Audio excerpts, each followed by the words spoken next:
Fact sheet: President Donald J. Trump takes forceful and unprecedented steps to combat anti-Semitism. January 30th, 2025. Combating anti-Semitism in the United States. Today, President Donald J. Trump signed an executive order to combat anti-Semitism. Expanding on his Executive Order 13899, President Trump's new order takes forceful and unprecedented steps to marshal all federal resources to combat the explosion of anti-Semitism on our campuses and in our streets since October 7th, 2023.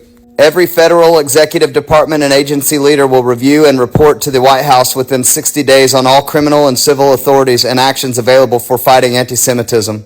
Immediate action will be taken by the Department of Justice to protect law and order, quell pro-Hamas vandalism and intimidation, and investigate and punish anti-Jewish racism in leftist, anti-American colleges and universities. The order demands the removal of resident aliens who violate our laws, going on offense to enforce law and order and to protect civil rights. Immediately after the jihadist terrorist attacks against the people of Israel on October 7, 2023, pro-Hamas aliens and left-wing radicals began a campaign of intimidation, vandalism, and violence on the campuses and streets of America. Celebrating Hamas's mass rape, kidnapping, and murder, they physically blocked Jewish Americans from attending college classes, obstructed synagogues, and assaulted worshipers, and vandalized American monuments and statues. The Biden administration turned a blind eye to this coordinated assault on public order. It simply refused to protect the civil rights of Jewish Americans, especially students, according to a December 2024 U.S. House of Representatives staff report on anti-Semitism. The failure of our federal government departments and agencies is astounding. President Trump keeps his promises and builds on his success. In his first term, President Trump kept his biggest promises. He moved the American embassy in Israel to Jerusalem. After decades of broken promises and despite much criticism, President Trump was the president who finally kept his commitment to Israel to move the American embassy from Tel Aviv to Israel's true and rightful capital, Jerusalem.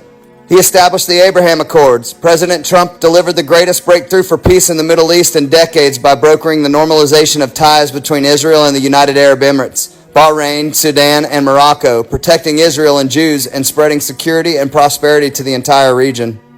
Now President Trump has promised that the federal government will protect the civil rights of our Jewish citizens. My promise to Jewish Americans is this: with your vote, I will be your defender, your protector. I will be the best friend Jewish Americans have ever had in the White House. Aggressively enforce the law, protect public order, and prosecute anti-Semitic crimes. I will issue clear orders to my Attorney General to aggressively prosecute terroristic threats, arson, vandalism, and violence against American Jews. Deport Hamas sympathizers and revoke student visas. To all the resident aliens who joined the pro-jihadist protests, we put you on notice. Come 2025, we will find you and we will deport you. I will also quickly cancel the student visas of all Hamas sympathizers on college campuses, which have been infested with radicalism like never before.